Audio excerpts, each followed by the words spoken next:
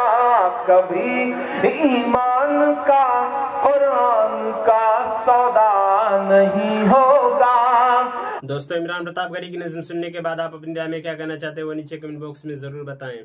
آئیے دوستو منتخب احادیث کتاب سے کچھ احادیث سنتے ہیں۔ اللہ تعالیٰ نے ہدایت والوں کا حال بیان فرمایا کہ وہ لوگ گھروں میں جا کر عبادت کیا کرتے ہیں جن کے بارے میں اللہ تعالیٰ نے حکم دیا کہ ان گھروں کا ادب کیا جائے اور ان میں اللہ تعالیٰ کا نام لیا جائے۔ ان گھروں میں ایسے لوگ صبح و شام اللہ تعالیٰ کی پاکی بیان کرتے ہیں جنہیں اللہ تعالیٰ کی یاد سے اور نماز پڑھنے سے اور زکوٰۃ دینے سے نہ کسی قسم کی خرید غافل کرتی ہے اور نہ کسی قسم کی فروخت۔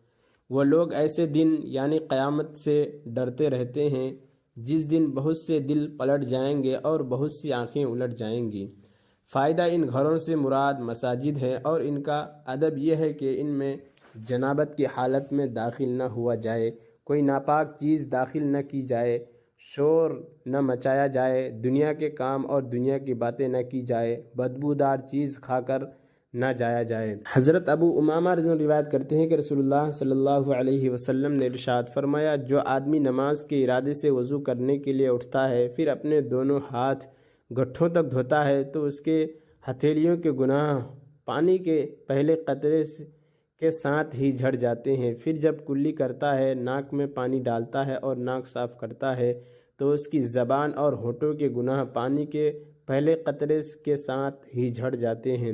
پھر جب اپنے چہرے کو دھوتا ہے تو اس کے کان اور آنکھ کے گناہ پانی کے پہلے قطرے کے ساتھ ہی جھڑ جاتے ہیں۔ پھر جب ہاتھوں کو کونیوں تک اور پیروں کو ٹخنوں تک دھوتا ہے تو اپنے ہر گناہ اور غلطی سے اس طرح پاک صاف ہو جاتا ہے جیسے آج ہی اس کی ماں نے اس کو جنا ہو۔ پھر جب نماز پڑھنے کے لیے کھڑا ہوتا ہے تو اللہ تعالیٰ اس نماز کی وجہ سے درجہ بلند کر دیتے ہیں، اور اگر بیٹھا رہتا ہے نماز میں مشغول نہیں ہوتا تو بھی گناہوں سے پاک صاف ہو کر بیٹھا رہتا ہے۔ حضرت عبداللہ بن سناجی رضی اللہ عنہ روایت کرتے ہیں کہ رسول اللہ صلی اللہ علیہ وسلم نے ارشاد فرمایا، جب مومن بندہ وضو کرتا ہے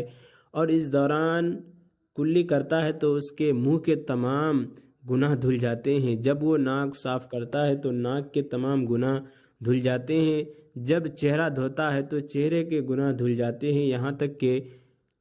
پلکوں کی جڑوں سے نکل جاتے ہیں، جب ہاتھوں کو دھوتا ہے تو ہاتھوں کے گناہ دھل جاتے ہیں یہاں تک کہ ہاتھوں کے ناخنوں کے نیچے سے نکل جاتے ہیں، جب سر کا مسح کرتا ہے تو سر کے گناہ دھل جاتے ہیں یہاں تک کہ کانوں سے نکل جاتے ہیں، اور جب پاؤں دھوتا ہے تو پاؤں کے گناہ دھل جاتے ہیں یہاں تک کہ پاؤں کے ناخنوں کے نیچے سے نکل جاتے ہیں۔ پھر اس کا مسجد کی طرف چل کر جانا اور نماز پڑھنا اس کے لیے مزید فضیلت کا ذریعہ ہوتا ہے۔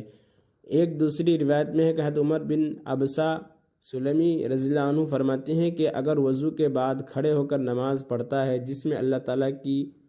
ایسی حمد و ثنا اور بزرگی بیان کرتا ہے جو ان کی شان کے لائق ہے اور اپنے دل کو تمام فکروں سے خالی کر کے اللہ تعالیٰ کی طرف متوجہ رہتا ہے تو یہ شخص نماز سے فارغ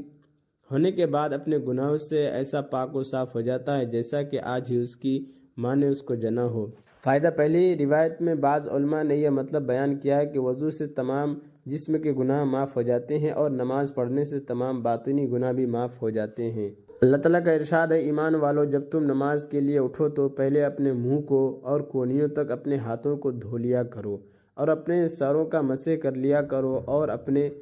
پاؤں بھی ٹخنوں تک دھو لیا کرو۔ حضرت ابو ہریرہ روایت کرتے ہیں کہ نبی کریم صلی اللہ علیہ وسلم نے ارشاد فرمایا، جب تم گھر میں داخل ہو تو 2 رکعت نماز پڑھ لیا کرو، یہ 2 رکعتیں تمہیں گھر میں داخل ہونے کے بعد کی برائی سے بچا لے گی۔ اسی طرح گھر سے نکلنے سے پہلے 2 رکعت پڑھ لیا کرو، یہ 2 رکعتیں تمہیں گھر سے باہر نکلنے کے بعد کی برائی سے بچا لیں گی۔